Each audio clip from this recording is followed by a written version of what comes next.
बिस्मिल्लाहिर्रहमानिर्रहीम। अस्सलाम वालेकुम दोस्तों, क्या हाल है? उम्मीद करना तुम ठीक हो। मैं साबिर हुसैन तुम पे मेरा यूट्यूब चैनल एसन बिजनेस कंसल्टेंसी। दोस्तों अज अस एक नमक की फैक्ट्री के उत्ते आए हैं।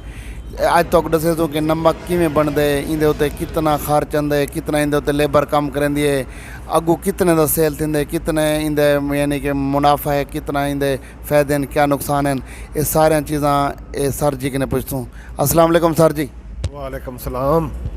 सर क्या हाल है? ठीक हो? तबीयत से ठीक है? अल्हम्दुलिल्लाह, शुक्र अल्लाह दा। सर सब किने पहले अपना नाम दसे सोचा। मेरा नाम मोहम्मद अख्तर है। अच्छा सर ये दसे सो इन जगह का नाम, तहसील और ज़िला? ये रोहिला वाली तहसील व ज़िला मुजफ्फरगढ़, बाईपास रोड रोहिला वाली। अच्छा सर ये कितने अरसे किने तो नमक का कारोबार करते पे? ये तकरीबन साको 26-27 साल थी गए। 26-27 साल तो असा काम मुसलसल करेंदे पे नमक का। सर ये तो अंदर किवें शौक पैदा थे? बस ऐसा यानी कि तालीम मुकम्मल की थी, तकरीबन FA की थी। FA के बाद कोई रोज़गार कहना आई वाल सोच के कहीं एक दोस्त ने साढ़े फैसलाबाद दे उन्हें मशवरा दिता साको कि भी तुसा ये काम करो, तो इतना भी साढ़े वसाइल कहना हन असा यानी कि थोड़े जे पैसे नाल हूँ स्टार्ट किया। अज अल्हम्दुलिल्लाह साड़ा अच्छा बिजनेस है। तकरीबन असा अच्छा काम करेंदे पे। पहले असा यानी कि छोटी जी चक्की तो स्टार्ट किए, अज असा बड़ा प्लांट ले बैठे हैं जी। अच्छा सर ये जी शॉप है तुहाडी अपनी है किराए दी? नहीं ये साड़ी अपनी है जी। ये गोदाम ये तकरीबन एक नाल है जी। अच्छा सर ये दसे सो इन जे प्लांट को लावन दे उत्ते तुहाडा चोखा खर्च आया हो सी?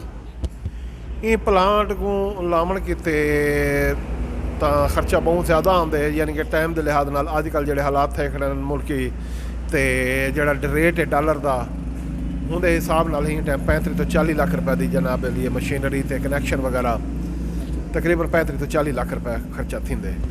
हूँ तो बाद वाल बे अखराजात भी हैं, जिमें लिफाफा है यानी कि साडा अपना ब्रांड बनया होए वो भी असा छुपवाए वाल ऊन दा, यानी कि उहदे विच भी कई मसले मसाइल होंदे ने। पंजाब फूड अथॉरिटी को रजिस्टर्ड करवाए थे।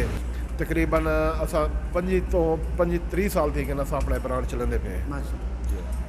अच्छा सर ये दसे तो क्या इन्हें लेबर कितना काम करेंदे पे, कितने बंदे दे काम करेंदे? लेबर ही टाइम मेरे को तकरीबन 10-12 बंदे काम करेंदे पे ते यानी कि उन्हें भी चलो रोज़गार साढ़े नाल लग्या खड़े, वो भी सब शुद्ध रोज़गार कमाते खड़े ने।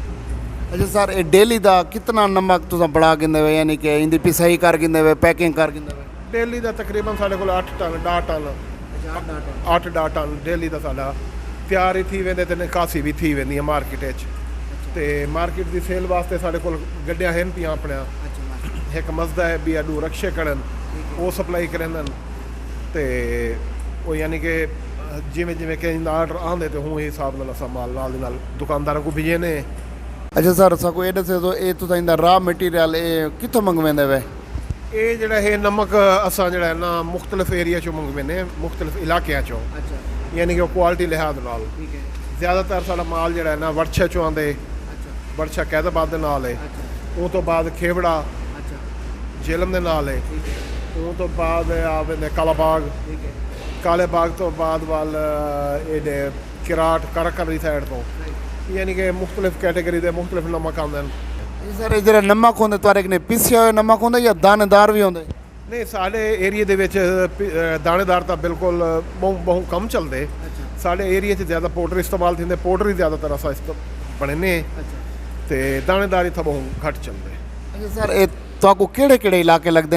ये ही टाइम असा तकरीबन खानगढ़ मंडे को शुरू थीने, खानगढ़ है, बसंदे आली है, रुला आली है, अपना शहर सुल्तान है, बेट मीर हज़ार है, बकैनी है, गुदपुर है, बिगया सराउंडिंग दे एरिए वो यानी कि असा टोटल एरिया कवर करेने ते साड़ा अल्हम्दुलिल्लाह जितना भी माल तैयार थींदे उन्हें एरिया च डेली खप वेंदे।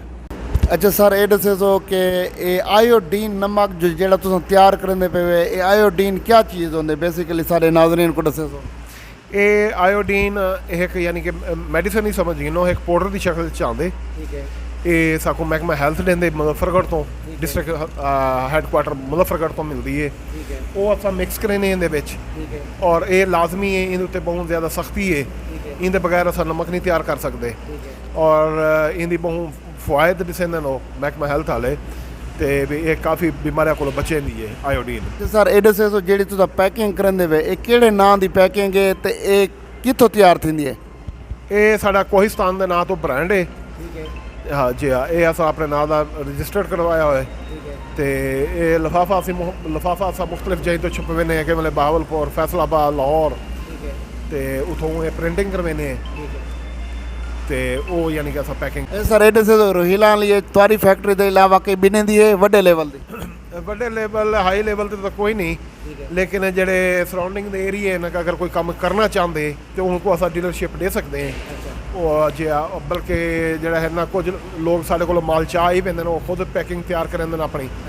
ਉਹ ਸਾਡੇ ਕੋਲ ਪਿੱਛੇ ਹੋਇਆ ਮਾਲ ਚਾਹ ਪੈਂਦੇ ਨੇ ਕਟੂਏ 'ਚੋਂ, ਉਹ ਆਪਣੀ ਪੈਕਿੰਗ ਤਿਆਰ ਕਰਦੇ ਨੇ, ਆਪਣੀ ਸੇਲ ਕਰਦੇ ਨੇ। अच्छा सर ये बिजनेस के तो मुतमईन है? बिल्कुल अल्हम्दुलिल्लाह मेरे को 26 साल थी कि असल अल्हम्दुलिल्लाह अच्छे तरीके नाल काम किए और रोज़गार भी अच्छा है, बचत भी सही है, मुनासिब है कि यह है कि बंदा जड़ा है ना अपने घर का गुजारा कर सकते।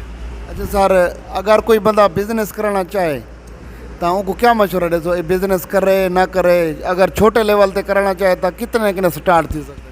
देखो बिजनेस तो सही है अगर यानी कि कोई बंदा अगर मेहनत काम बहुत मुशक्क़त वाला है, मेहनत वाला काम है, अगर यानी कि बंदा दिल ला के करे तो बहुत अच्छा काम है। रोज़गार दीवार इन बन वेंदी है, बंदा यानी कि 1500 रुपया कमा सकते अगर करना चाहे तो छोटे लेवल पर भी यानी कि सारे को पिछले पसाया माल घिन मंजे को पैक करके मार्केट से सेल करे तो वो अपनी यानी कि मजदूरी बचा सकते हैं। अच्छा सर अगर छोटे लेवल ते तुआरे कि कोई गिनना चाहे कितने का नमक गिनते पैकिंग करते अगू महीने का वो कितना कमा सकता? देखो सी वो तो माल की निकासी थे ना, अगर यानी कि 1000-1500 गट्टू बैग कढ़ गिनते तो रुपया 50,000-60,000 या लाख रुपया बचा सकते जी हाँ। वो तो माल की निकासी होते जितना माल निकासी करे सी उतनी होंगी बचत हो सी। अच्छा सर सगो आखिर ये दसे जो कि तो महीने का इंदे जो कितना बच वैसे है इंदा? असा तो यानी कि महीने वो तो माल की निकासी तो होंगी है, जितना माल निकासी उतना प्रॉफिट ज़्यादा तो वल भी अलहमदुलिल्लाह अल्लाह का शुक्र है, लाख 1.5 लाख 2 लाख भी बच वेंदे तो वो माल अगर माल ज़्यादा निकल वेंदे ज़्यादा भी बच वेंदे। अच्छा सर तुसा सगो ये दसे जो ये कितना कैटेगरी का तुआरे कि नमक होंदा है? ਸਾਡੇ ਕੋਲ ਇਹ ਮੁxtਲਿਫ ਕੈਟਾਗਰੀ ਦਾ ਮਾਲ ਅਸਾਂ ਤਿਆਰ ਕਰਨੇ ਆ, ਜਿਹਦੇ ਵਿੱਚ ਜਿਹੜਾ ਹੈ ਨਾ ਬਰਫ਼ ਦੇ ਕਾਰਖਾਨੇ ਠੀਕੇ ਉਹਨਾਂ ਦੇ ਕੋ ਵੀ ਅਸਾਂ ਨਮਕ ਸਪਲਾਈ ਦੇਣੇ ਗਰਮੀਆਂ ਦੇ ਵਿੱਚ। ਉਹ ਤੋਂ ਬਾਅਦ ਚਮੜੇ ਵਾਲੇ ਹਨ ਉਹ ਹੀ ਸਾਡੇ ਕੋਲੋਂ ਗਿੰਦੇ ਕੈਮੀਕਲ ਕਿਤੇ ਵੀ ਲੋਕ ਗਿੰਦੇ ਔਰ ਕੁਲਫੀਆਂ ਆਈਸਕ੍ਰੀਮ ਵਗੈਰਾ ਬਣਾਉਂਦੇ ਲੋਕ ਉਹਦੇ ਕਿਤੇ ਵੀ ਖਾਵਣ ਕਿਤੇ ਵੀ ਅਸਾਂ ਯਾਨੀ ਕਿ ਅੱਛੀ ਕੁਆਲਿਟੀ ਦਾ ਸਭ ਤੋਂ ਟਾਪ ਕੁਆਲਿਟੀ ਦਾ ਅਸਾਂ ਖਾਵਣ ਕਿਤੇ ਕਰਨੇ ਬਕਾਇਆ ਜਿਹੜੀ ਸਾਡੀ ਵੇਸਟ ਹੈ ਉਹ ਜਿਹੜਾ ਹੈ ਨਾ ਸਾਡਾ ਇਹਦੇ ਵਿੱਚ ਚਮੜੇ 'ਚ ਜਾਂ ਕੁਲਫੀ 'ਚ ਇਸਤੇਮਾਲ ਥੀ वेंदे ਤੇ ਉਹ ਤੋਂ ਬਾਅਦ ਅਗਰ ਕਈ ਸ਼ਖਸ ਨੇ ਵੀ ਸਾਡੇ ਕੋਲੋਂ ਕੋਈ ਰਹਿਨਮਾਈ ਗਿਣਨੀ ਹੈ ਤੇ ਇਹ ਮੇਰਾ फ़ोन नंबर है, मेरे फ़ोन नंबर ਦੇ ਉੱਤੇ ਉਹ ਰਾਬਤਾ ਕਰ ਸਕਦੇ। ਮੇਰਾ फ़ोन नंबर 0300 74 87 960 है। दूजा मेरा फ़ोन नंबर 0333 85 90 186 ये मेरा WhatsApp नंबर है। अगर कहीं भाई को कोई मालूमात गिननी है या वो काम करना चाहते उनकी अस बिल्कुल रहनुमाई करे सूँ। अच्छा सर तारा बहुत बहुत शुक्रिया तुसा साको अपना कीमती टाइम दिते ही टाइम असा सर साको दे इजाज़त मिलते हैं एक नवी वीडियो के नाल। अल्लाह हाफिज़।